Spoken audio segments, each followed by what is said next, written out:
Nah ketika itu premanisme masih banyak di Jazirah Arab dan di Makkah ini masih banyak lah, intinya kayak gitulah. Jadi kalau ada orang yang dari Yaman mau datang ke pasar Ukas gitu, nah si pengusaha dari Yaman ini mencari dulu nih premannya siapa gitu, premannya siapa nih gitu.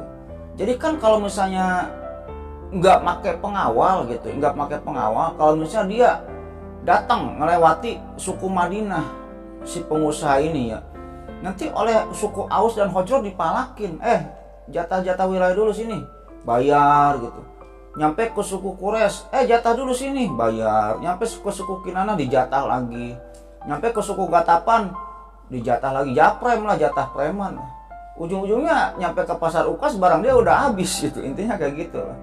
Jadi kebiasaannya ketika itu kalau ada suatu pengusaha yang mau dagang di pasar Ukas, baik itu dari Yaman, dari Syam gitu ya, mereka suka mencari dulu suku yang terkuat di Arab siapa nih. Oh Quraisy misalnya, oh Kinanah gitu, premannya siapa nih jagoan Quraisy. Nanti melobi ke suku Quraisy ini, gua mau dagang di pasar Ukas, tolong kawal dong dagangan gua gitu kan. Dikawal nanti oleh suku Quraisy ini, misalnya 1 orang 2 orang gitu ya, oleh 1 orang Quraisy ini dikawal. Nanti kalau orang Quraisy ini mengawasi pengusaha tadi mau ke pasar Ukas, ngelewati misalnya suku Gatapan, oh lihat orang Quraisy, oh dikawal sama orang Quraisy, udah biasa gitu. Ya udah nih buat rokok nih gitu. Yang tadinya misalnya ngasihnya 2 juta, 5 juta karena dikawal oleh orang-orang Quraisy. Jadi si pengusaha ini ya ngasihnya seala kadarnya lah. Karena suku Gatapan yang mau malak itu melihat suku Quraisy yang mengawal. Intinya kayak gitu paham loh bos. Kenapa perang ini dinamakan perang Pijar gitu? Karena perang Pijar ini terjadi pada 4 bulan yang diharamkan untuk berperang tadi gitu. Saya lupa terjadinya pada bulan apa, gak tahu, Rajab, Zulqa'dah, Zulhijjah atau Muharram gitu. Pokoknya antara ke-4 bulan tadi perang ini terjadinya gitu ya, intinya kayak gitu ya. Makanya perang ini dinamakan perang Pijar gitu. Kan artinya ini durhaka ya, durhaka gitu. Jadi mendurhakai lah, intinya kayak gitu. Apa sebabnya terjadinya perang Pijar ini gitu? Yang intinya kayak gini lah. Perang Pijar ini perang antara apa dengan apa gitu. Jadi perang Pijar ini adalah perang antara Qais Island gitu, aliansi Qais Island gitu. Yang tadi saya sebutkan gabungan-gabungan antara suku Hawazin, Bani Amir, Bani Saqif, Sulaim, Bani Ghani dan lain-lain gitu. Melawan Quraisy dan Kinanah gitu. Quraisy juga cabangnya kan banyak gitu. Melawan Quraisy dan Kinanah, sehingga ini adalah perang yang sangat besar gitu. Perang yang sangat besar yang dimana dampaknya apa? Dampaknya merupakan suatu kerugian yang sangat besar bagi masing-masing pihak gitu. Baik pihak Quraisy, Kinanah maupun pihak Qais Island sendiri. Karena apa? Pasar Ukat tutup gitu. Karena adanya perang ini pasar Ukat ini tutup. Sehingga pasar Ukat ini tutup, orang-orang yang ingin berbisnis ke pasar Ukat gitu ya. Jadi tidak jadi bisnisnya. Perdagangan mereka terhalang. Intinya kayak gitu. Sebenarnya perang ini adalah perang egois. Perang masing-masing mempertahankan ego suku masing-masing, intinya kayak gitu.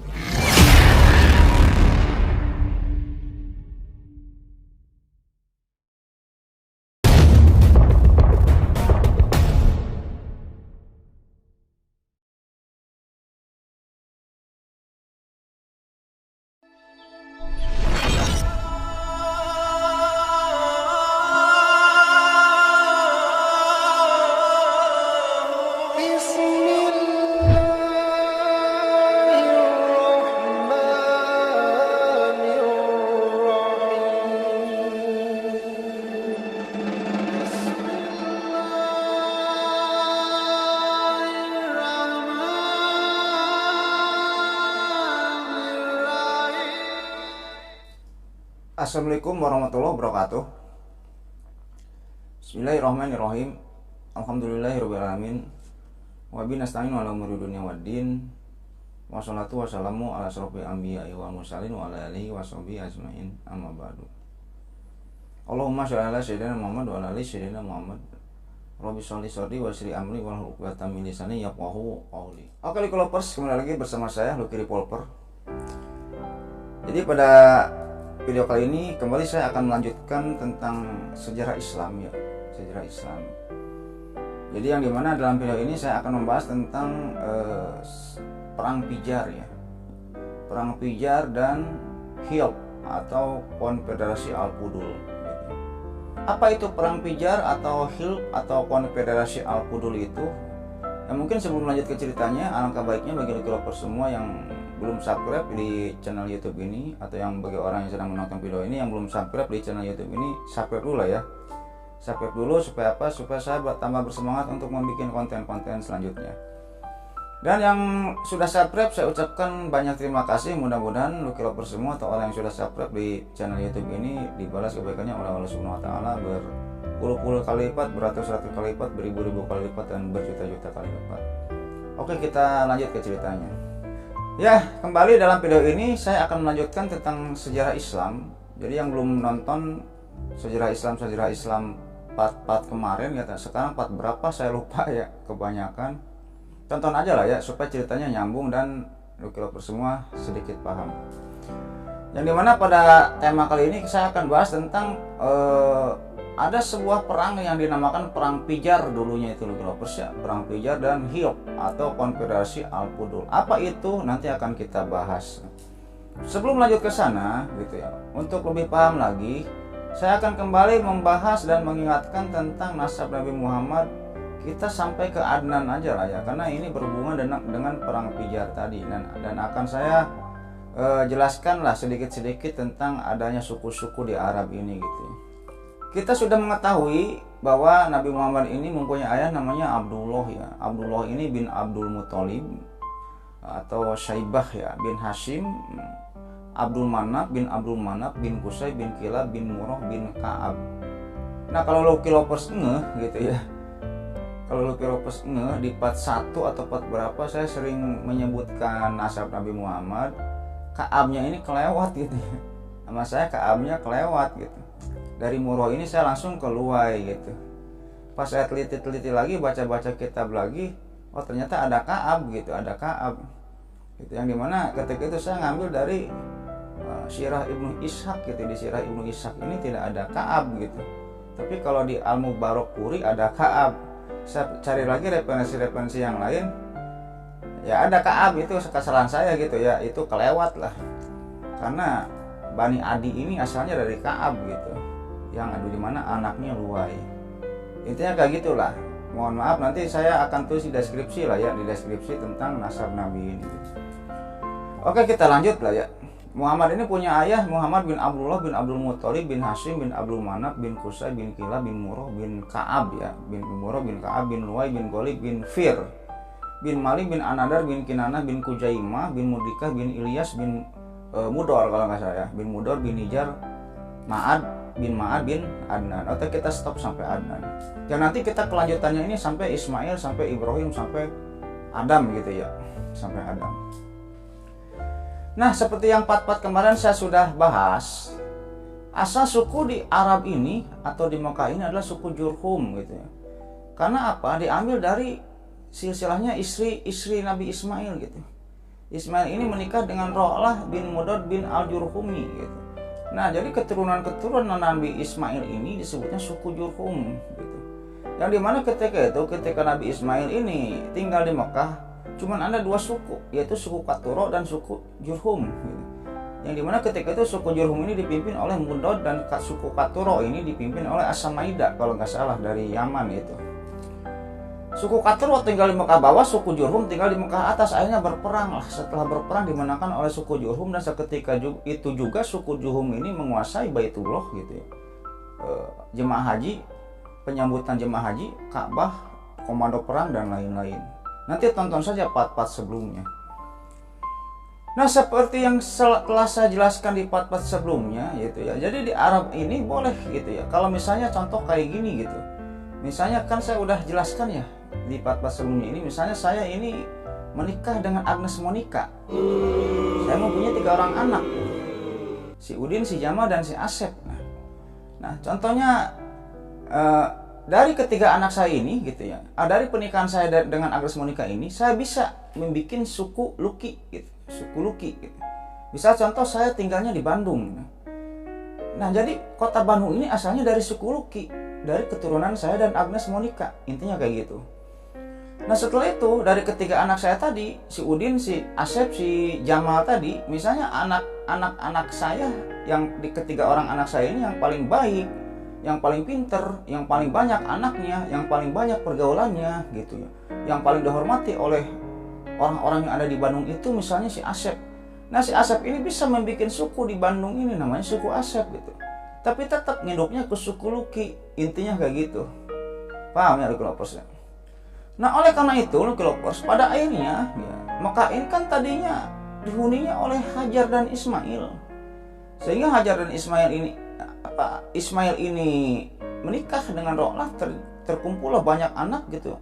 Anak-anaknya Ismail ini menciptakan suku-suku sendiri gitu. Kayak dari Nabit gitu. Ismail ini ada anaknya namanya Nabit gitu. Dia punya anak lagi, punya anak lagi, punya anak lagi gitu ya. Sampai ke Kusai. Gitu. Kusai bin Kilab udah saya jelaskan di part kemarin, yang Kusai bin Kilab ini menikah dengan Huba. Punya anak 4 kalau nggak salah, Abdudar, Abdul Manaf, Abdul Uja, dan Abdu. Nah, mereka ini anak-anak Kusai bin Kilab ini membuat suku-suku sendiri gitu. Suku-suku sendiri, ada suku Abdudar, ada suku Abdul Manaf, ada suku, kalau Abdul Uja ini kalau nggak salah suku Sa'ad gitu. Terus si Abdul Manaf ini punya anak lagi, Naufal, Hashim, Al-Muttalib, Abdul Syam gitu. Nah, ada lagi suku Hashim, suku Bani Hashim, Bani Naufal, Bani Al-Muttalib, Bani Abdul Syam. Yang dimana gitu ya, asalnya dari Jurhum. Kalau direntet dari ke atas gitu. Tapi ada juga suku-suku di Arab ini, misalnya gini. Kita membuat suku di Arab gitu. Misalnya suku yang di Arab itu di Makkah itu cabangnya cabang dari Quraisy gitu. Ada yang suku tersebut ada yang melupakan Quraisy gitu. Ada yang masih menganggap Quraisy gitu. Intinya kayak gitulah. Contoh suku Saham, Bani Saham gitu. Ada suku Saham, Bani Saham di sana. Asalnya juga dari Quraisy gitu, dari Sipir. Dari Sipir, Quraisy ini Sipirnya. Ada juga yang melupakan, ada yang masih gabung dengan Quraisy ini, ada yang sendiri-sendiri, intinya kayak gitulah. Sehingga kenapa di Makkah, di Arab ini ketika itu terjadi banyak suku. Kayak gitu di Kelopers. Jadi anak-anaknya Nabi Ismail ini membuat suku-suku sendiri gitu. Yang dimana tetap asalnya dari Jurhum, intinya kayak gitu. Kayak contoh Umar bin Khattab ini asalnya dari Bani apa? Bani Adi gitu. Bani Adi tetap dari Luai gitu. Luai punya anak Ka'ab ini punya anak Murrah dan Adi. Yang tadi bin Kilab, bin Murrah, bin Luai, bin Golib, bin Fir gitu. Nah, Adi ini punya anak lagi, Rijah, Qurt, Abdullah, Riyah, Abdul Uja, Naufal, Khattab, punya anak lagi Umar. Makanya Umar dinamakan Umar bin Khattab dari siapa? Dari Bani Adi, yang asalnya dari mana? Dari Ka'ab, dari Luai, dari Golib, dari Fir, dari Malin, dari Ananda, dari Kinanah. Tetap nyambungnya ke Kinanah gitu. Gitu. Tapi ada yang melupakan suku asalnya Kinanah, tetap gua Bani Adi aja gitu. Ada yang kayak gitu, ada yang masih menghormati gitu suku Kinanahnya ini. Intinya kayak gitulah. Si Luai Ka'ab tadi kan punya anak Adi. Ka'ab ini punya anak Murrah lagi. Murrah punya anak lagi Kilab. Kilab punya anak lagi Kusai. Kusai punya anak lagi Abdul Manaf. Abdul Manaf punya anak lagi Hashim, dan Muttalib, Abdullah, dan Muhammad. Nah, makanya Rasulullah ini keturunan dari Ka'ab, dari Murrah gitu. Dari Murrah gitu. Yang dimana Nabi Muhammad dikenalnya dengan bukan Bani Jurhum, bukan suku Jurhum gitu ya. Tapi lebih terkenal dengan suku Hashim. Bani Hashim gitu. Kalau Jurhum Adamnya lah, intinya kayak gitu, Adamnya. Lu keturunan siapa? Misalnya saya ditanya, Bang Luki keturunan siapa? Gak mungkin kan saya ngejawab keturunan Adam gitu kan. Gak mungkin, paling keturunan Anu gitu. Kalau direntet asalnya dari Jurhum. Intinya kayak gitu. Kayak Abu Bakar itu Bani Tamim gitu, yang berasal dari Murrah, yang berasal dari Ka'ab gitu. Ka'ab punya anak Murrah ini 2 anaknya Kilab dan Tamim. Kalau urutan dari Kilab nanti Kusai, Abdul Manaf, Hashim, Abdul Thalib, Abdullah ke Muhammad gitu, ke Nabi. Kalau dari Tamim berarti anaknya Sa'ad, Amr, Amir, terus ayahnya itu siapa? Abu Kuhafah kalau nggak salah ya. Abu Kuhafah baru Abu Bakar. Nah, Abu Bakar bahasanya dari Tamim gitu. Tamim induknya kemana? Ke Murrah. Murrah kemana? Induknya ke Ka'ab gitu kan. Intinya kayak gitu, kalau paham ya. Lalu ngurut lagi ke sana dan seterusnya. Ka'ab kemana? Ke Luwai, Luwai kemana? Ke Ghalib gitu. Ghalib kemana? Ke Fir, ke Malin, ke Anadar, ke Kinanah, langsung ke Ismail lagi, ke Jurhum lagi. Tapi ada yang melupakan Jurhum dan pro ke sukunya sendiri, intinya kayak gitu. Kayak satu lagi sahabat Nabi ini apa, Utsman ya, Utsman bin Affan. Jadi Affan ini punya anak Abdu As gitu, Abdu As. Terus Umayyah, terus Abdu Syam, tetap ke atasnya ke Abdul Manaf gitu. Abdul Manaf, Hashim, Abdu Syam. Kalau dari Hashim turunannya Abdul Muthalib, Abdullah dan Muhammad. Kalau dari Abdu Syam, Umayyah, Abdu As, Affan, terus Utsman gitu. Tetap ke Abdul Manaf turunannya. Nah, larinya ke siapa nanti? Ke Huba, ke Qusay bin Kilab tadi gitu. Gak apa-apa pusing juga. Gak apa-apa pusing juga. Ini nanti akan pakai gini gitu. Nah inilah kenapa di Arab ini kok asalnya Jurhum gitu. Jurhum, suku Jurhum. Kok banyak suku gitu. Ya itu karena anak-anaknya Nabi Ismail ini membuat suku-suku sendiri. Kayak gitu, paham kalau sampai sini ya. Sebelum kita bahas perang Fijar dan konfederasi Al-Fudul gitu. Intinya kayak gitu. Nah, Lucky Lovers, selain itu gitu, setelah terciptanya banyak suku-suku di Arab, di Mekah ini gitu ya. Kebiasaan-kebiasaan mereka ini apa? Ada yang suku-sukunya ini saling bermusuhan gitu ya. Ada yang membuat sekutu gitu. Biasanya kalau misalnya keturunannya yang terdekat itu biasanya bersekutu. Kalau keturunannya terjauh itu musuhan. Intinya kayak gitu. Kayak Quraisy ini Babaturana gitu temannya atau sekutunya ini Kinanah. Karena Fir, Malin, Anadar, Kinanah gitu. Quraisy ini kan Fir bin Malin, Malin bin Anadar bin Kinanah itu terdekat lah, beda beberapa tahap. Makanya Quraisy yang dinamakan suku Quraisy ini asalnya dari Fir, suku Kinanah ini asalnya dari Kinanah. Nah dari itu suku Quraisy dan Kinanah ini menjalin kolega, hubungan kerjasama, gabung berkoalisi lah ketika itu gitu. Intinya kayak gitulah. Jadi masing-masing suku di sana itu ada yang bermusuhan, ada yang membuat kolega masing-masing gitu, membuat perserikatan masing-masing. Agar apa, Lucky Lovers? Agar ditakuti, agar suku mereka ini ditakuti di Jazirah Arab atau di Mekah tersebut. Karena apa? Gitu. Kebiasaan suku-suku di Arab ketika itu atau di Mekah ketika itu, salah satu penghasilannya itu dari berperang. Kadang suku yang terkuat, suku kuat bisa menyerang suku-suku yang lemah. Nanti hartanya dijarahin, nanti hartanya dirampasin. Oleh karena itulah kalau misalnya saya ini sukunya suku yang lemah gitu, bersatu lagi dengan para suku yang lemah gitu. Jadi kalau lemah jadi kuat kan. Jadi itulah ada banyak gabungan-gabungan para suku, gabungan-gabungan Bani ketika itu. Untuk apa? Untuk menghindari hal-hal tersebut. Peperangan-peperangan yang biasa dilakukan oleh suku-suku yang kuat. Kayak gitu, Lucky Lovers. Bagaimana Bang cara membedakan suku yang kuat dan suku yang lemah gitu? Biasanya, Lucky Lovers ya, orang-orang Arab, orang-orang Mekah ketika itu gitu, memandang suku yang dihormati tersebut dari siapa pembikin suku tersebut, kayak gitu. Kayak contoh sukunya Abdul Muthalib, Bani Abdul Muthalib gitu. Pendirinya Abdul Muthalib. Nah biasanya pendiri suku Abdul Muthalib ini suku yang kuat, suku yang dihormati gitu, suku yang disegani gitu. Apalagi nyambungnya ke Hashim. Apalagi nyambungnya ke Hashim, ke Bani Hashim gitu. Nah selain itu suku-suku Arab juga memandang suku-suku yang kuat ini dari jumlah gitu. Dari banyaknya kolega-kolega, banyaknya sekutu-sekutu atas suku mereka. Yang dimana ada beberapa suku yang kuat ketika itu di Arab ini, salah satunya Quraisy, Kinanah, gitu.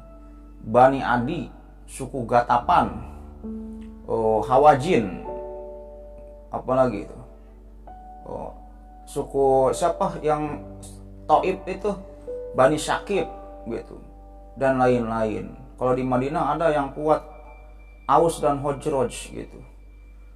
Intinya kayak gitu lah Lucky Lovers. Nah selain itu Lucky Lovers ya, suku-suku yang ada di Jazirah Arab atau di Mekah ini, persatuannya ini tinggi gitu. Kalau misalnya saya suku Quraisy misalnya saya malak orang, sama yang dipalak ini gak dikasih, berantem saya ini dengan orang yang dipalak ini. Misalnya yang orang yang dipalak ini dari Bani Adi, misalnya contoh aja ini, berantem saya kalah gitu. Saya laporan ke suku Quraisy, saya tadi berantem kalah. Nggak nanya dulu penyebabnya apa gitu. Nggak nanya dulu, lu berantem gara-gara apa, nggak nanya. Padahal kan saya yang salah, saya yang malak orang dari Bani Adi misalnya gitu. Suku Quraisy ini nggak nanya dulu, udah kita serang Bani Adi, diserang lah gitu. Sudah diserang, misalnya udah terjadi perang, baru nanya gitu kan. Emang penyebabnya apa? Gua malak orang gitu. Jadi tanya dulu, padahal kan saya yang salah gitu. Jadi intinya kayak gitu, bantu dulu lah suku yang bersengketa ini, bantu dulu. Yang tergabung dalam suku Quraisy ini bantu dulu, sudah dibantu ya baru permasalahannya apa sih? Intinya kayak gitu. Padahal saya yang salah itu. Yang dimana meskipun saya salah juga gitu ya, persatuannya kuat. Ya udah kita serang aja lah, gak apa-apa. Intinya kayak gitulah jadi. Jadi intinya tepos lironya gitu masih kuat gitu. Ikatan satu sakit, semuanya sakit, masih kuat di antara suku-suku Arab ketika itu. Sayangnya ketika itu suku-suku Arab ini belum bersatu, intinya kayak gitu.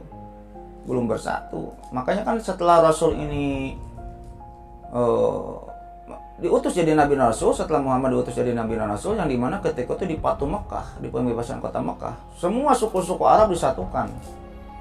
Dari orang-orang Baduy, Aus, Khazraj, Quraisy, Kinanah, Bani Adi gitu, dan lain sebagainya, Sulaim, terus apalagi yang tadi itu Gatapan gitu. Semuanya disatukan, nggak ada suku-sukuan sekarang, Islam satu Islam. Makanya ketika Rasulullah ini sudah menyatukan suku-suku yang ada di Arab, apa yang terjadi? Islam mampu menghancurkan, menguasai Romawi dan Persia. Nanti akan saya ceritakan. Karena apa? Bersatu. Makanya sebelum Rasulullah diutus jadi Nabi dan Rasul ini, suku-suku yang ada di Jazirah Arab atau di Mekah ini masih terpecah-pecah. Paling ada koleganya 1-2 lah yang mempunyai aliansi. Tapi tetap masih terpecah-pecah. Sehingga apa? Ketika Raja Abraha gitu ya menyerang Mekah, menghancurkan Ka'bah, kan dihadang oleh suku-suku ya, ada suku Sakif, kabilah Sakif gitu. Terus Nufail bin Habib gitu ya. Kalah, suku-suku itu kalah karena yang ngelawannya satu-satu, sukunya nggak bersatu semua, makanya kalah gitu oleh Raja Abraha gitu. Intinya kayak gitu lalu kalau persia. Intinya tenggang rasanya masih kuat lah suku-suku ketika itu yang ada di Arab atau di Mekah. Paham ya Lucky Lovers? Nah Lucky Lovers, selain dari kebiasaan dari suku-suku tersebut adalah berperang dan menjara suku-suku kecil gitu ya. Suku-suku yang ada di Arab tersebut kebiasaannya ini berdagang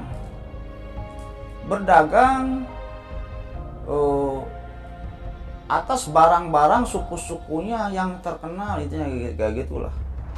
Kayak misalnya orang-orang Baduy biasanya menjual minyak wangi gitu ya, karpet dan lain-lain, permadani dan lain-lain kayak gitu. Nah Lucky Lovers, salah satu pusat perdagangan yang terkenal di Jazirah Arab atau di Mekah ketika itu ada yang dinamakan Pasar Ukas. Yang dimana Pasar Ukas ini gitu, intinya pusat perdagangannya lah. Pusat perdagangan yang biasa dikunjungi oleh orang-orang di Jazirah Arab, di Mekah, di Madinah, bahkan dari luar negara mereka gitu. Kayak Yaman, Syam gitu. Biasanya orang-orang tersebut datang dan mengunjungi atau berdagang di Pasar Ukas itu. Tapi pasar UKAS ini tidak buka tiap hari gitu. Pada bulan-bulan tertentu, ada waktu-waktu tertentu lah. Kalau di kita mah pekan raya Jakartanya lah gitu. Intinya kayak gitulah. Dan di pasar UKAS juga, selain untuk jual beli perdagangan gitu, pasar UKAS juga dilakukan oleh para politisi untuk mencari masalah, intinya kayak gitulah, untuk melobi-lobi dan lain sebagainya. Dan pasar UKAS juga digunakan untuk para penyair untuk memperkenalkan syair-syair baru mereka gitu. Yang dimana ketika itu para penyair ini posisinya teratas lah ya. Kalau ada si penyair, ada penyair yang jago syair, biasanya syair-syair mereka ini suka ditempel-tempelkan di pasar UKAS. Intinya kayak gitu. Bukan pasar UKAS ini bukan untuk perdagangan aja gitu. Kadang kalau kita mau mencari isu-isu terbaru nih, ada isu apa nih di Mekah, di Madinah atau di Arab, kita pergi ke pasar UKAS. Kayak gitu loh Kilopers. Yang dimana pasar UKAS tersebut gitu ya, pedagang-pedagang yang ada di pasar UKAS ini didominasi oleh suku-suku. Yang pertama suku Quraisy, Hawazin, Gatapan, Aslam, Bani Adi, Bani Adis, terus Al-Hayya, Bani Al-Mustolik, terus kabilah Sakib gitu ya. Orang-orang Baduy juga ada di sana. Jadi suku-suku besar yang ada di Arab ini berpartner bisnisnya ini di pasar UKAS lah. Kadang dia saling beri barang gitu, saling barter, intinya kayak gitulah. Jadi suku-suku besar ini kumpulnya di pasar UKAS. Yang dimana kan Nabi juga pernah berdakwah di pasar UKAS itu ya, pernah berdakwah menyampaikan risalah Islam ketika dirinya diutus jadi Nabi dan Rasul. Intinya kayak gitu loh Kilopers. Nah selain itu loh Kilopers ya, di Mekah atau di Jazirah Arab ini ketika itu premanisme masih banyak. Intinya kayak gitulah, premanisme masih banyak, pemalakan masih banyak. Contohnya kayak gini, kalau misalnya ada orang yang datang dari Yaman ingin berdagang di pasar UKAS, kan kalau misalnya dagangnya itu di pasar UKAS ini bukan dagangnya satu barangnya satu ekor unta, 2 ekor unta, bukan, ratusan unta dibawa dari Yaman ke pasar UKAS. Barang-barang Yaman ini didagangkan lah di pasar UKAS ini. Nah ketika itu premanisme masih banyak di Jazirah Arab dan di Makkah ini masih banyak lah, intinya kayak gitulah. Jadi kalau ada orang yang dari Yaman mau datang ke pasar UKAS gitu, nah si pengusaha dari Yaman ini mencari dulu nih premannya siapa gitu, nih gitu. Jadi kan kalau misalnya nggak pakai pengawal gitu, kalau misalnya dia datang melewati suku Madinah, si pengusaha ini ya, nanti oleh suku Aus dan Khazraj dipalakin, jatah wilayah dulu sini, bayar gitu. Sampai ke suku Quraisy, jatah dulu sini, bayar. Nyampe ke suku Kinana dijatah lagi, nyampe ke suku Gatapan dijatah lagi, japrem lah, jatah preman. Ujung-ujungnya nyampe ke pasar UKAS barang dia udah habis gitu. Jadi kebiasaannya ketika itu kalau ada suatu pengusaha yang mau dagang di pasar UKAS, baik itu dari Yaman, dari Syam gitu ya, mereka suka mencari dulu suku yang terkuat di Arab siapa nih. Oh Quraisy misalnya, oh Kinana gitu, premannya siapa nih, jagoan Quraisy. Nanti melobi ke suku Quraisy ini, gua mau dagang di pasar UKAS, tolong kawal dong dagangan gua gitu kan. Dikawal nanti oleh suku Quraisy ini, misalnya 1 orang 2 orang gitu ya, oleh 1 orang Quraisy ini dikawal. Nanti kalau orang Quraisy ini mengawasi pengusaha tadi mau ke pasar UKAS, ngelewati misalnya suku Gatapan, oh lihat orang Quraisy, oh dikawal sama orang Quraisy, udah biasa gitu, ya udah nih buat rokok nih, yang tadinya bisa ngasihnya 2 juta 5 juta, karena dikawal oleh orang-orang Quraisy, jadi si pengusaha ini ya ngasihnya seala kadarnya lah, karena suku Gatapan yang mau malak itu melihat suku Quraisy yang mengawal. Intinya kayak gitu, paham gak lu Kilopers? Paham ya? Akan tetapi ketika itu, meskipun suku-suku yang ada di Arab atau di Jazirah Arab atau di Mekah ini, mereka ini saling berperang, sering berperang antara suku yang satu dengan suku yang lain. Tapi mereka ini masih menghormati ke-4 bulan suci. Ya, jadi ada 4 bulan yang disucikan. Ini turun temurun sejak zamannya Nabi Ibrahim gitu ya.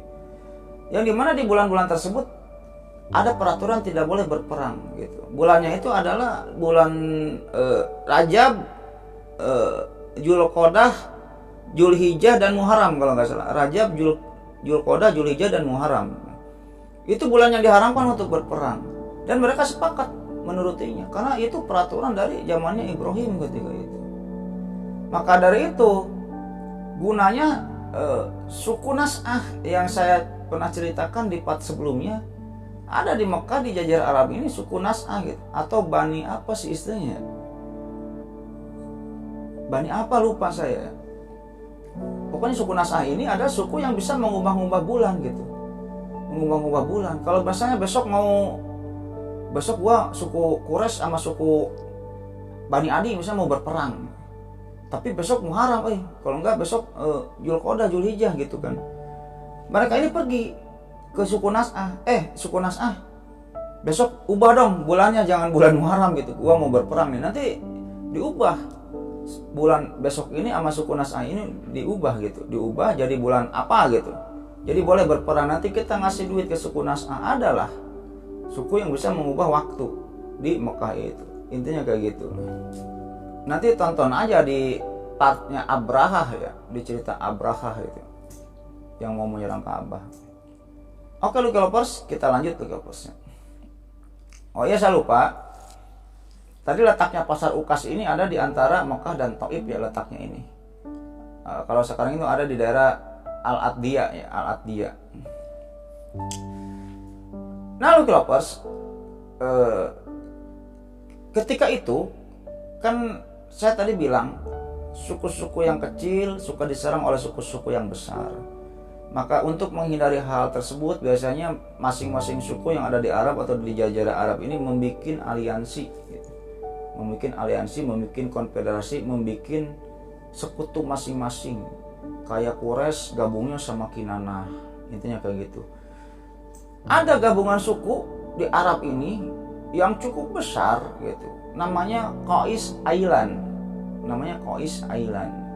Jadi Qais Island ini bukan nama suku gitu, bukan nama suku, tapi Qais ini adalah konfederasi suku Arab yang merupakan cabang dari Bani Mudor.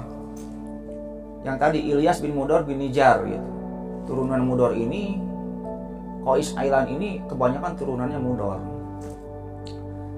Jadi Qais Island itu bukan suku, jadi aliansi lah, aliansi masing-masing suku. Yang dimana suku-suku yang utama yang tergabung dalam Qais Island ini, yang pertama Bani Hawazin, terus Bani Amir, Bani Syakib, kabilah Syakib yang berasal dari orang-orang Taif gitu ya, Bani Sulaim, Bani Gani, Bani Bahilah, dan Bani Muharib. Intinya kayak gitu. Nah Qais Island ini sangat ditakuti ketika itu oleh siapa? Oleh masing-masing suku, karena itu gabungan sukunya banyak gitu. Bani Hawazin, Bani Amir, Bani Syakib. Yang dimana daerah Taif ini kan luas. Orang-orang Syakib ini tergabung dalam Qais Island gitu. Paham Lucky Lovers ya sampai sini?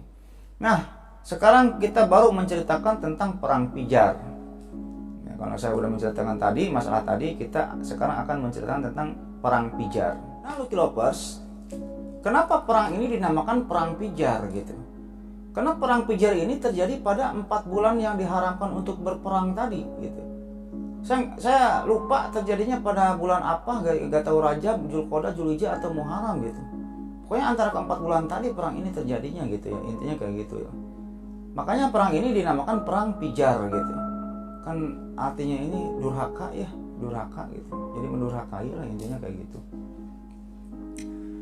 Apa sebabnya terjadinya perang Pijar ini gitu? Yang intinya kayak gini lah. Perang Pijar ini perang antara apa dengan apa gitu. Jadi perang Pijar ini adalah perang antara Qais Island gitu, aliansi Qais Island gitu. Yang tadi saya sebutkan gabungan-gabungan antara suku Hawazin, Bani Amir, Bani Syakib, Sulaim, Bani Gani dan lain-lain gitu. Melawan Quraisy dan Kinanah gitu. Quraisy juga cabangnya kan banyak gitu, melawan Quraisy dan Kinanah, sehingga ini adalah perang yang sangat besar gitu. Perang yang sangat besar yang dimana dampaknya apa? Dampaknya merupakan suatu kerugian yang sangat besar bagi masing-masing pihak gitu. Baik pihak Quraisy, Kinanah maupun pihak Qais Ailan sendiri. Karena apa? Pasar Uqad tutup gitu. Karena adanya perang ini, pasar Uqad ini tutup. Sehingga pasar Uqad ini tutup, orang-orang yang ingin berbisnis ke pasar Uqad gitu ya. Jadi tidak jadi bisnisnya. Perdagangan mereka terhalang. Intinya kayak gitu. Sebenarnya perang ini adalah perang egois. Perang masing-masing mempertahankan ego suku masing-masing, intinya kayak gitulah. Apa penyebabnya, Lucky Lovers? Perang Pijar ini apa penyebabnya?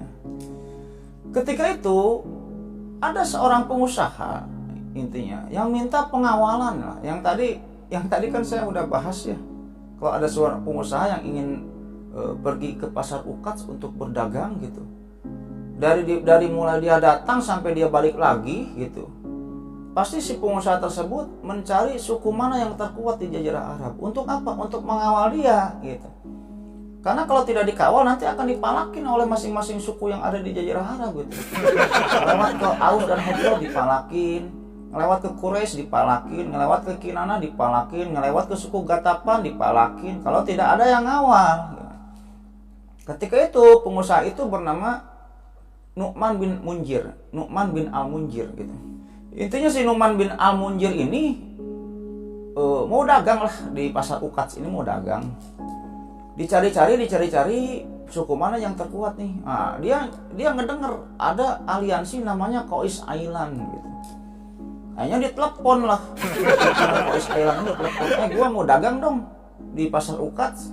Tolong kawal gua dong. Oh oke, boleh ya. Akhirnya si barang dagangannya Nu'man bin Munjir ini dikawal oleh suku Hawazin yang bernama Urwah Al-Rahal bin Utbah. Urwah Al-Rahal bin Utbah. Dari mana? Dari aliansi Qais itu, Qais Ailan ini. Dari sukunya Hawazin gitu kan. Kalau Qais Ailan ini gabungan aliansi. Dikawal lah ketika itu. Tapi si Urwah mah ngawalnya ini koret gitu. Jadi kalau misalnya si Nu'man bin Munjir dan dagangannya ini kan sama si Urwah dikawal nih. Ngelewatin suku-suku kecil atau suku lain gitu ya. Kalau oleh suku-suku lain mah yang biasa ngawal pengusaha, uang rokok mah ada lah. Kalau si Urwah Ar-Rahal bin Utbah ini tidak ngasih uang rokok acan gitu. Kalau suku Gatapan nggak ngasih uang rokok gitu ya, nggak ngasih apa gitu. Ya minimal uang bensin, uang apa gitu, ayam meren gitu kan. Itu ngawal pengusaha ini si Nu'man bin Munjir ini ada meren, batinya kan banyak gitu. Wah, ketika itu ratusan unta, ratusan kuda, dagangannya banyak gitu. Tapi si pengawalnya ini yang dari Qais Ailan, si Urwah Ar-Rahal bin Utbah ini ketika melewati suku-suku lain ini tidak ngasih, ya setidaknya ada uang rokok lah gitu, intinya kayak gitu. Terdengar akhirnya itu si Urwah masa nggak ngasih uang rokok acan gitu kan. Pedit amat dia ya, koret amat gitu kan.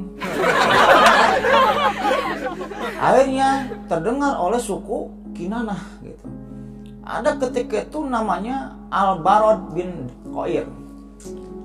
Al-Barad bin Qoir ini dari Bani Damroh bin Bakar bin Abdul Manat bin Kinanah. Jadi dari suku Kinanah, dari Bani Damroh.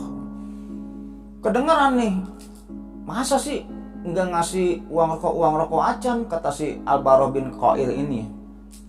Akhirnya didatengin si Urwah bin Ar-Rahal ini, Urwah Ar-Rahal bin Utbah ini didatengin oleh si Al-Barad bin Qoir. Urwah, lu yang ngawal unta dagangan si Nu'man bin Munjir ini, yang ngawal unta-unta ini, yang ngawal dagangan ini. Iya, emang ada apa? Tadi gua dengar dari suku-suku lain lu gak ngasih uang rokok acan, uang bensin gitulah.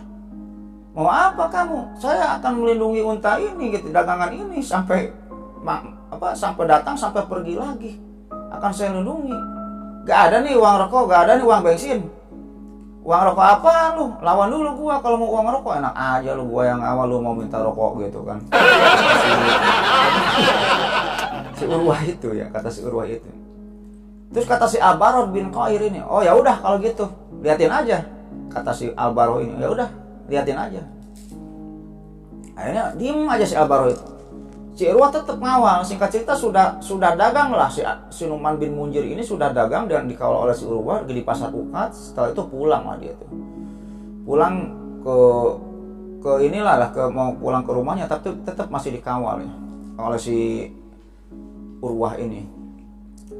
Nah, ketika si Nu'man bin Al-Munzir ini sampai di Ta'iman Digitalal atau di sebuah bebukitan lah. Ketika itu ada bukit-bukit yang tinggi. Ketika itu istirahat dulu si Urwah ini sambil ngawal pedagang itu, istirahat dulu dengan si Nu'man bin Munzir dan para dagangannya. Padahal ketika itu si Urwah ini masih diikuti oleh si Al-Barod bin Qair ini yang minta rokok nggak dikasih tadi itu kan. Nah, setelah si Urwah ini lagi istirahat, meleng si Urwah ini lagi meleng, dibunuh oleh si Al-Barod bin Qair ini dari suku Kinanah. Dibunuh loh. Akhirnya meninggal si Urwah. Nah, setelah si Urwah ini meninggal gitu, karena nggak dikasih uang rokok gitu ya. Setelah si Urwah meninggal ini, ada beberapa suku yang melihat lah. Suku Quraisy yang melihat itu. Datang ke orang-orang Quraisy. Orang-orang Quraisy, si Baroh telah ngebunuh si Urwah. Si Baroh dari suku Kinanah telah membunuh si Urwah dari aliansi Qais Ailan gitu. Dari aliansi Qais Ailan. Orang-orang Quraisy yang mendengar informasi tersebut tidak bertanya dulu gitu. Gimana sih kejadiannya? Sebabnya apa gitu? Si Baroh ini membunuh si Urwah, tidak bertanya dulu. Karena apa? Yang tadi saya sebutkan, si Barod bin Qair ini adalah dari suku Kinanah. Suku Kinanah ini adalah aliansinya, sekutunya suku Quraisy. Yang dibunuh siapa? Qais Ailan. Bodoh amat yang mana yang salah, nggak tanya-tanya dulu. Yang penting orang-orang Quraisy itu datang membela si seperti di Barod tadi, membela si Al-Barod bin Qair. Nah, orang-orang Quraisy ketika itu menyiapkan pasukan. Karena apa? Takut nantinya orang-orang Qais ini ngebunuh balik si Barod bin Qair. Oh, si Barod ini dari orang Kinanah, itu sekutu kita, ayo kita bela. Dia udah berantem sama si Urwah Arohal bin Utbah. Nah, ketika orang-orang Quraisy ini mau menuju ke pemukiman si Qais, ya, si Qais Ailan ini di Thaif gitu ya. Terdengar berita tersebut oleh orang-orang Qais Ailan gitu. Qais Ailan terdengarlah terutama oleh Bani Hawazin. Nah, ketika si Quraisy ini mau mendekat ke Bani Hawazin, mau membalas gitu ya, Bani Hawazin pun tahu tentang berita itu. Akhirnya orang-orang Qais Ailan yang tergabung dalam aliansi Qais Ailan seperti Bani Hawazin, Bani Amir, Bani Sakib, orang-orang Thaif, Bani Sulaim, Bani Gani dan lain-lain menghadang orang-orang Quraisy. Ketika itu orang-orang Quraisy sudah siap ya, mau nyerang orang-orang Qais Ailan ini dengan Bani Kinanah. Akhirnya tidak tanya dulu masalahnya apa gitu, tidak tanya dulu penyebabnya apa. Akhirnya mereka ini berperang. Terjadilah perang ketika itu antara Qais Ailan, antara aliansi Qais Ailan dengan orang-orang Quraisy dan orang-orang Kinanah.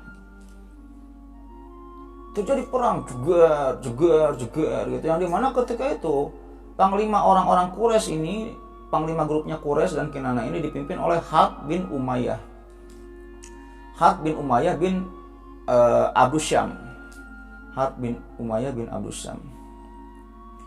Terjadi perang jegar, perang lagi jegar, yang dimana ketika itu ada perjanjian dulu kalau persnya.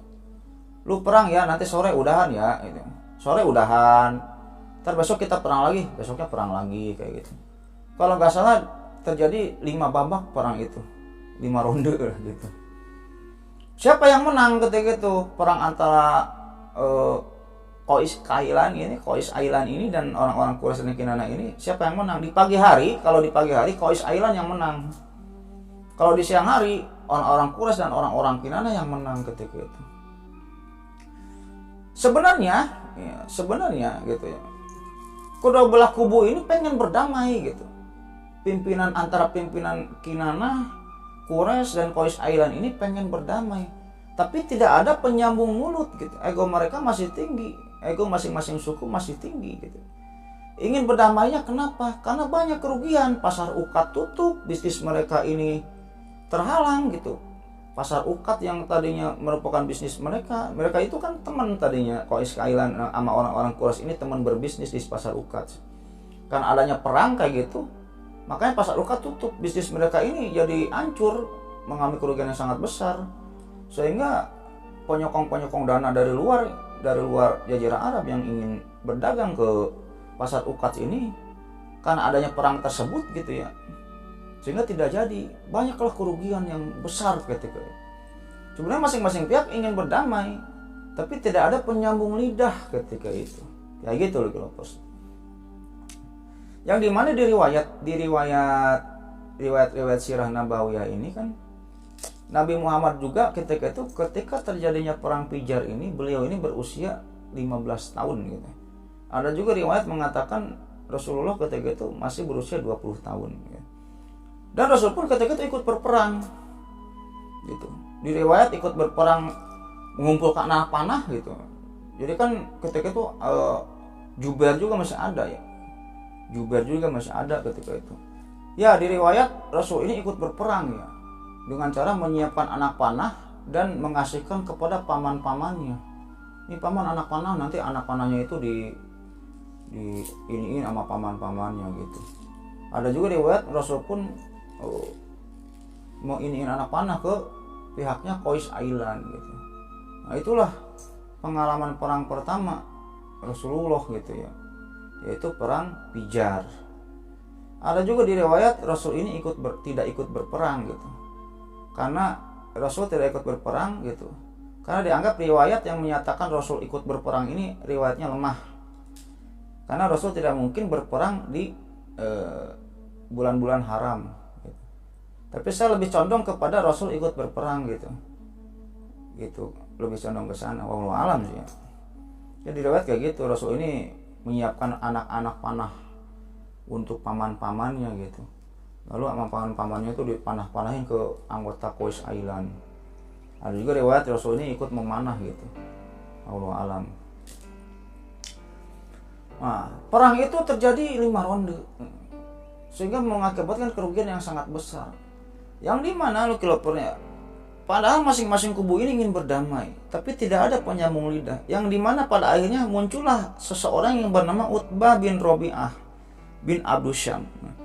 Utbah bin Rabi'ah bin Abdus Syam ini adalah seseorang yang mendamaikan kedua buah kubu antara Quraisy dan Kinana melawan Qais Ailan tadi gitu, yang disokong oleh Bani Hawazin, Bani Amir, Bani Sakib dan lain-lain.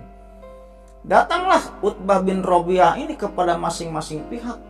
Utbah bin Rabi'ah ini dari Abdus Syam, berarti Bani Hashim ya, berarti kelompoknya Quraisy gitu kan, kelompoknya Quraisy. Datang ke Qais Ailan, pimpinan Qais Ailan, daripada kita merugi gini-gini bla bla bla bla bla. Pimpinan Quraisy, daripada kita merugi bla bla bla bla, udah kita damailah, intinya kayak gitu. Akhirnya karena Utbah bin Rabi'ah, perang tersebut bisa didamaikan dan dihentikan gitu. Yang dimana setelah berhentinya perang Fijar ini gitu ya, kerugian dari masing-masing pihak banyak gitu. Karena pasar ukat tutup ketika itu. Kerugian dari masing-masing pihak banyak mengalami kerugian, intinya kayak gitu. Nah, melihat bercermin dari kejadian tersebut gitu, intinya kan ada orang yang dianiaya gitu kan. Akhirnya mereka tahu penyebab-penyebabnya gitu ya. Intinya kan ada orang yang dianiaya gitu. Akhirnya orang-orang Quraisy pun memberikan sebuah ide kepada Bani atau sekutu-sekutunya gitu. Kayak kayak kelompok-kelompoknya, kelompok Kinana gitu, Bani Hashim, Bani Al-Muttalib, Bani As'ad, Bani As'ad bin Uja, Abdul Uja, Bani Juhroh, Bani Taim, Bani Murrah. Memberikan sebuah ide kayak gini, bagaimana kalau kita bikin suatu perikatan atau konfederasi gitu ya, yang perikatannya itu intinya berbunyi gitu, perjanjiannya itu berbunyi, jika kita melihat ada seseorang atau kelompok yang teraniaya di Mekah, terutama Jazirah Arab gitu ya, kita harus membantu orang yang teraniaya tersebut, meskipun orang yang dianiaya itu bukan penduduk asli Mekah atau bukan penduduk asli Jazirah Arab. Kita harus bantu nih, bagaimana nih gitu. Tapi ketika itu baru ide-ide aja gitu, baru ide-ide aja gitu. Ada yang setuju, ada yang tidak, kebanyakan setuju ketika itu. Nanti hal tersebut yang dinamakan Hilful Fudul gitu. Konfederasi Hilf atau Al-Fudul gitu. Yang dimana pada akhirnya konon diriwayat konfederasi Hilf atau Al-Fudul tersebut akhirnya dijadikan atau dibuat, diselenggarakan, disahkan karena adanya satu kejadian. Konon diriwayat-riwayat kelompoknya. Sebab-sebab dibentuknya Hilf Al-Fudul ini, Hilful Fudul ini atau konfederasi Al-Fudul ini, sebab-sebabnya ini ketika itu ada seseorang dari Jabid. Jadi Jabid ini dari Yaman. Jadi orangnya dari Yaman ini lagi dagang di Mekah. Dagangannya banyak ketika itu, puluhan unta, ratusan unta. Orang dari Yaman ini, dari Jabid ini, dibelilah dagangan ini dibeli oleh siapa? Al-As bin Wa'il As-Sahmi. Dari mana? Dari Bani Saham gitu. Al-As bin Wa'il As-Sahmi ini membeli dagangannya orang dari Yaman tadi, orang dari Jabir tadi gitu, dibeli. Setelah barangannya banyak dibeli, ketika ditagih nggak dibayar sama Al-As bin Wa'il ini. Nah, ketika melihat barangannya ini diambil oleh Al-As bin Wa'il ini tapi tidak dibayar barangannya ini, akhirnya si orang dari Yaman ini mencari bantuan kepada Bani Jum'ah gitu ya, kepada bani-bani lain, kepada orang-orang yang ada di sekitar Ka'bah, ini.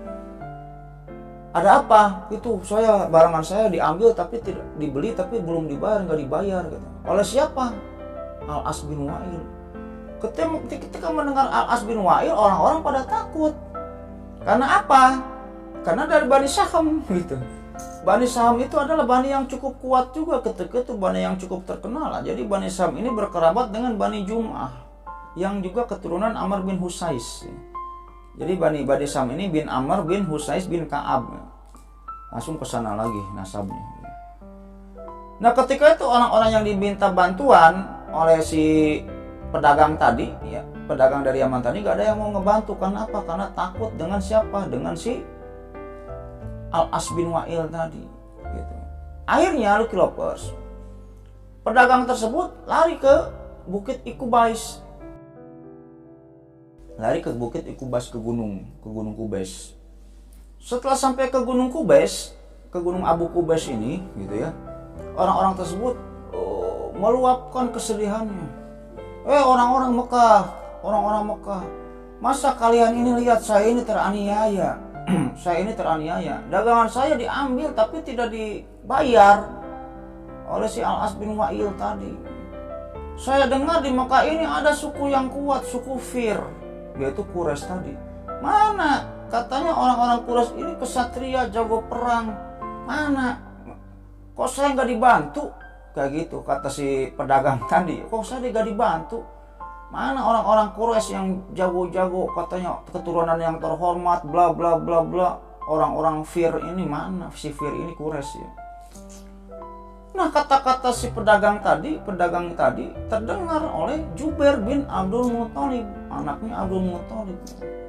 Akhirnya didekati oleh Abdul Muthalib, oleh Jubair ini, Jubair bin Abdul Muthalib ini didekati. Ada apa? Diceritakan lah oleh si pedagang itu, saya dagang, pedagangan saya diambil tapi nggak dibayar. Sama siapa? Itu si Al-As bin Wa'il katanya. Mendengar Al-As bin Wa'il, Jubair bin Abdul Muthalib itu agak takut gitu. Kalau misalnya kalau Bani Abdul Muthalib ini nyerang Bani Saham gitu, ya imbang lah gitu, imbang tapi 50-50 menangnya gitu, intinya kayak gitu. Akhirnya Jubair bin Abdul Muthalib ini mencari sekutu-sekutu, mencari kolega-kolega gitu loh kalau bisa. Mencari sekutu-sekutu, mencari kolega-kolega. Akhirnya dikumpulkanlah Bani-Bani ketika itu ya. Ada Bani Hashim, ada Bani Al-Muthalib, ada Bani As'ad, ada bin Abdul Uzza gitu, ada Bani Juhroh, Ka'ab, Ta'im bin Murrah gitu. Dikumpulkan, akhirnya dibikin suatu perjanjian gitu ya, perjanjian atau konfederasi atau aliansi yang dinamakan Hilful Fudul, Hilf atau Al-Fudul. Ketika itu dibentuknya Hilf atau konfederasi Al-Fudul itu di rumahnya Abdullah bin Jud'an At-Taimi. Jadi Abdullah bin Jud'an At-Taimi ini adalah seorang sesepuh lah. Ketika itu seorang sesepuh usianya udah tua yang dimana dia dihormati kayak gitu. Ketika dibentuknya konfederasi Al-Fudul ini gitu, yang isinya ini kayak gitu, kayak tadi gitu ya, masing-masing suku yang terikat dalam konfederasi Hilf atau Al-Fudul ini harus membela orang yang lemah, orang yang teraniaya, meskipun orang tersebut berasal dari luar kota Mekah atau luar Jazirah Arab, tetap kita harus membela orang tersebut sampai hak-haknya dikembalikan. Oleh si Abdullah bin Jud'an dilihat nih, suku-suku yang ada di bukan suku-suku ya, orang-orang yang menghadiri konfederasi Al-Fudul ini kebanyakan orang-orang tua gitu. Kebanyakan orang-orang yang sudah tua gitu. Kita harus ada generasi mudanya nih, biar kita udah pada meninggal, perjanjian Al-Fudul ini masih tetap hidup gitu, masih tetap dikumandangkan, masih tetap dijalankan untuk membela orang-orang lemah gitu. Ya udah, siapa dong generasi mudanya, siapa? Yang akhirnya ketika itu dipanggil lah Rasulullah Muhammad kecil ini, yang ketika itu berusia 15 atau 20 tahunan lah gitu. Akhirnya Nabi Muhammad pun ikut dalam konfederasi Al-Fudul ini dan terikat suatu perjanjian dan menandatangani konfederasi Al-Fudul itu perihal bahwa gitu, orang yang terikat atau suku-suku yang terikat dalam konfederasi Al-Fudul ini harus membela orang lemah, intinya kayak gitu. Nabi Muhammad pun ikut menandatangani konfederasi Al-Fudul itu. Kata Rasul kan ketika itu, andai pun saya dipanggil lagi untuk menandatangani suatu konfederasi atau suatu perjanjian yang serupa dengan Al-Fudul, meskipun masih dalam keadaan Islam, meskipun saya sekarang sudah jadi Nabi dan Rasul, pasti saya akan mendatangi perjanjian tersebut gitu. Karena apa? Ketika itu Rasulullah menganggap ini konfederasi Al-Fudul yang dibikin di rumah Abdullah bin Jud'an ini sangat positif, trennya sangat positif lah, intinya kayak gitu, membela orang lemah. Ada setelah dibentuk konfederasi tersebut gitu ya, yang didatangi oleh tadi Bani Hashim, Bani Al-Muthalib, Bani As'ad, bla bla bla bla, banyak suku lah. Akhirnya si Al-As bin Wa'il ini didatangi lah oleh kabilah-kabilah tadi, Quraisy, Hashim, Al-Muthalib yang tergabung dalam konfederasi Al-Fudul ini. Al-As bin Wa'il, kembalikan itu harta dagangan-dagangan ini. Gua dari Bani Saham loh. Bodoh amat, gua mana datangin Bani Saham, melihat orang-orangnya banyak gitu, kumpulan dari bani-bani yang terikat oleh konfederasi Al-Fudul ini. Waduh, kok banyak amat gitu, ada Bani Adi, ada Bani Abdul Uzza gitu, Bani As'ad gitu, Bani Ta'im, Bani Murrah gitu. Akhirnya takut si Al-As bin Wa'il ini takut gitu. Akhirnya Al-As bin Wa'il ini mengembalikan dagangan orang tersebut gitu, dagangan orang yang dirampasnya itu gitu. Itulah sejarah singkatnya terbentuknya Hilf atau Al-Fudul atau konfederasi Al-Fudul. Intinya kayak gitu, yang dimana itu adalah menjadi tren positif gitu, tren positif suatu organisasi gitu ya, yang dibentuk ketika itu untuk apa? Untuk membuat keadilan bagi orang-orang yang teraniaya di Arab atau di Mekah. Intinya kayak gitu. Ya, itulah Lucky Lovers, sekilas cerita tentang Perang Pijar dan Hilf Al-Fudul atau Konfederasi Al-Fudul, yang dimana konfederasi tersebut dihadiri oleh Rasulullah gitu. Dan Rasulullah pun sebagai cikal bakal pemuda yang menghadiri konfederasi Al-Fudul tersebut. Intinya kayak gitu. Ya, mungkin sekian dulu Lucky Lovers cerita pada video kali ini, mudah-mudahan menghibur ya. Terima kasih bagi Lucky Lovers semua yang telah menonton video ini sampai selesai. Ambil sisi baiknya, buang sisi jeleknya. Jika saya ada salah-salah kata, salah nama, itu salah apalah dalam cerita ini, mungkin itu hanya kesalahan saya dan saya tidak bermaksud untuk menyalahkannya gitu. Dan hal tersebut tidak saya sengaja. Ya, mungkin sebelum saya tutup videonya, terlebih dahulu saya ucapkan atau saya akan mendoakan kepada Lucky Lovers semua ya. Allahumma inna nas'aluka bi anna lakal hamdu la ilaha illa anta wa dakala syarika lakal mananu bali samawati wal ard Jul jalal wal ikram ya hayyu qayyum. Ya, mudah-mudahan Lucky Lovers semua diberikan kesehatan, diberikan umur yang panjang, diberikan rezeki yang melimpah. Ya, bagi yang belum punya jodoh, mudah-mudahan dipertemukan dengan jodohnya yang, kalau seorang pria dipertemukan dengan jodohnya wanita yang cantik, yang baik, yang soleh, yang sayang kepada suami. Kalau seorang wanita dipertemukan jodohnya seorang pria yang ganteng, yang gagah, yang sopan, yang sayang kepada istri, dan paling utama yang berkepribadian ya. Punya rumah pribadi, punya mobil pribadi, punya perusahaan pribadi. Dan jika ada Lucky Lovers semua yang sedang sakit, mudah-mudahan cepat diangkat penyakitnya oleh Allah Subhanahu wa taala. Dan jika ada Lucky Lovers semua yang masih dalam keadaan sehat, mudah-mudahan diperpanjang nikmat sehatnya oleh Allah Subhanahu wa taala dan tidak disakitkan lagi sampai wafat. Dan yang paling utama, mudah-mudahan kita semua dikumpulkan dalam surganya Allah Subhanahu wa taala dan mendapatkan syafaat darinya nanti di hari akhir. Oke, mungkin gitu aja Lucky Lovers ya cerita pada video kali ini, mudah-mudahan menghibur. Akhirul kata, Allahumma sholli ala sayyidina Muhammad wa ala ali sayyidina Muhammad wa billahi taufiq wal hidayah. Wassalamualaikum warahmatullahi wabarakatuh.